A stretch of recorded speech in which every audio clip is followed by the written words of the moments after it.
Gregor, who was in love with that stupid pet ferret of his. She'd shared an elevator with him this morning. She remembered the stripes on his shirt.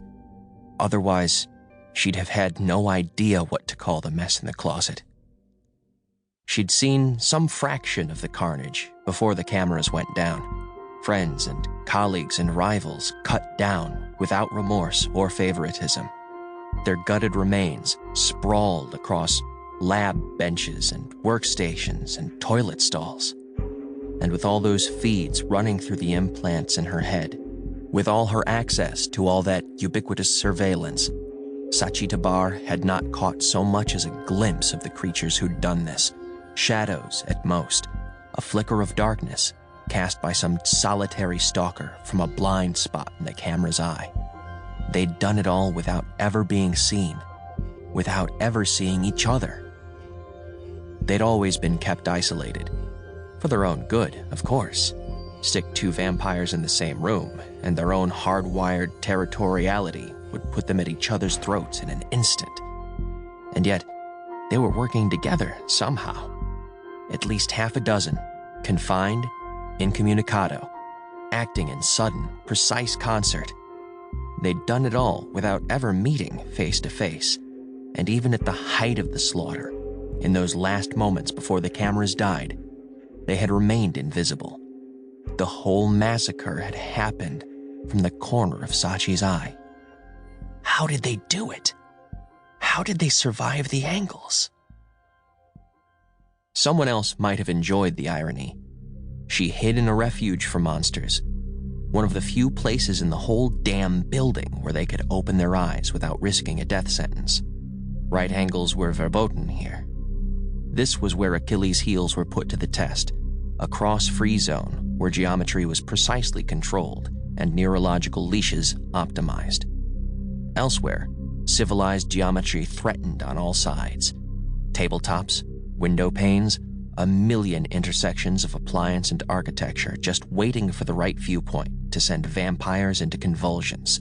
Those monsters shouldn't last an hour out there without the anti-Euclideans that suppressed the crucifix glitch.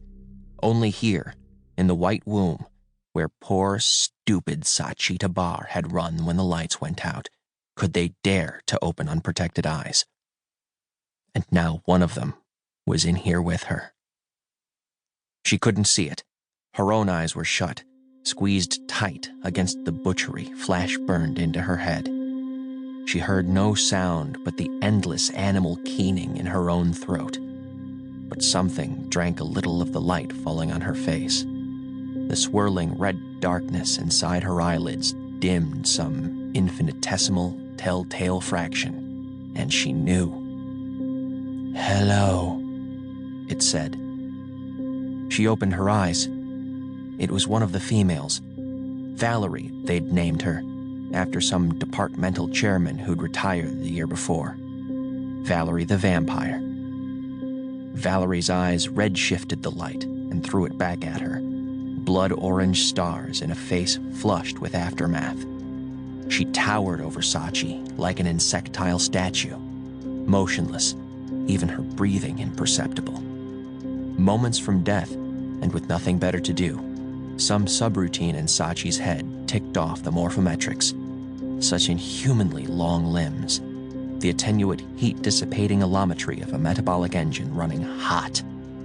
Subtly jutting mandible, lupine as a hominid's could be, to hold all those teeth. Stupid turquoise smock, smart paper telemetry composite weave. Valerie must have been scheduled for physio work today. Ruddy complexion, the bloody flash-flood vasodilation of the predator in hunting mode. And the eyes, those terrifying luminous pinpoints, finally it registered. Contracted pupils. She's not on anti-U.